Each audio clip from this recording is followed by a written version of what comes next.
Il est 8h05, l'heure de la revue de presse. Bonjour mon cher Thomas Ranou. Et bonjour mon cher Maxime. On commence avec la revue de presse nationale et ce matin, un sujet qui fait la une d'absolument tous nos titres. On parle bien évidemment de la victoire du PSG en finale de la Ligue des Champions. C'est la deuxième fois. Bah oui, cela va de soi. Un légendaire titre Le Parisien aujourd'hui en France. Photo de l'effectif sur la couverture en train de fêter la victoire à l'issue donc de cette finale irrespirable face à Arsenal qui s'est donc soldée au tir au but. 2 fois plus grand est-il écrit sur la première page.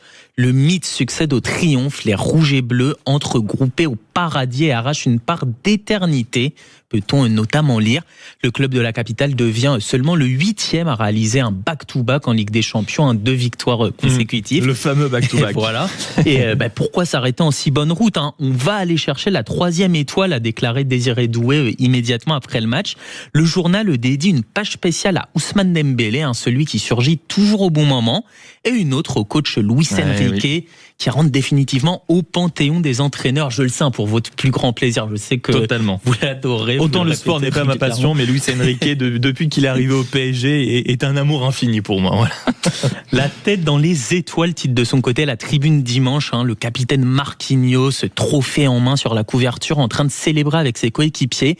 L'hebdomadaire aussi estime que cette victoire fait entrer le club de la capitale dans la grande histoire.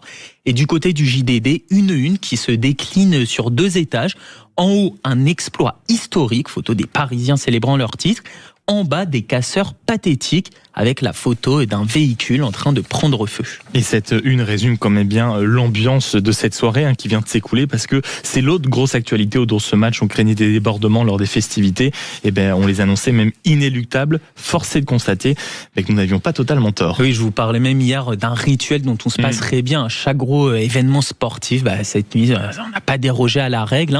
Ce matin, la préfecture fait état de près de 300 interpellations dans la capitale. Tout au long de la nuit, on a pu voir ces images d'émeutes, de véhicules en feu, d'affrontements avec les forces de l'ordre. C'est donc ce que décrit le JDD qui parle de la bataille d'après la victoire. Il raconte que les forces de l'ordre ont laissé affluer ce qu'ils voulaient sur les Champs-Élysées, justement dans le but d'éviter une trop grande dispersion des troubles. Au fil de la soirée, on a vu d'abord une attaque à l'arme blanche, un homme qui tombe dans la Seine, un commissariat attaqué, un véhicule fuyant les tirs de mortier qui termine embouti dans une terrasse. Bref, un récit dont on se désole. Pourtant, le JDD rappelle qu'il est possible de faire la fête sans violence. Il met en avant les 60 000 supporters de Lens qui ont fêté leur victoire en Coupe de France sans le moindre heurt, ou encore les festivités qui ont suivi la victoire de l'UBB donc à Bordeaux, qui là encore s'est déroulée sans le moindre incident. On reste dans ce journal puisque dans les pages du JDD, il y a une interview à retrouver ce matin et c'est celle de Bruno Retailleau qui se penche sur 2027. Ma candidature ira jusqu'au bout. C'est la promesse qu'il fait ce matin.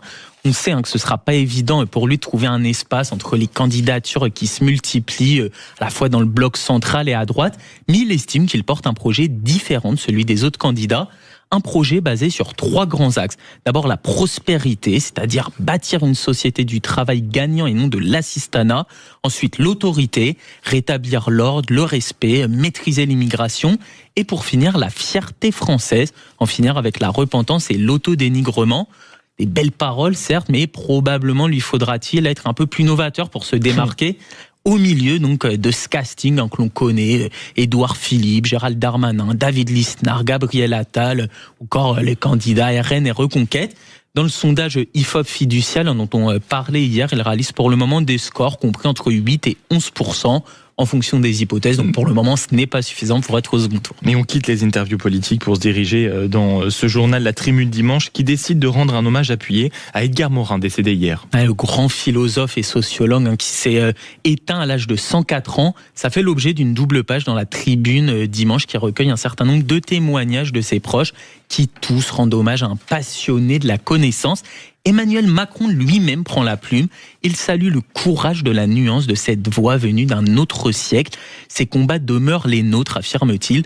Combats de liberté, notamment liberté de la France et de l'Europe qu'il refusait de séparer. C'était la revue de presse pour commencer nationale de Monsieur Thomas Ranou qu'on retrouve dans une heure pour la revue de presse, cette fois-ci régionale et pour tout ce qui s'est passé autour de la victoire du PSG. Bien sûr, on y reviendra dans une vingtaine de minutes.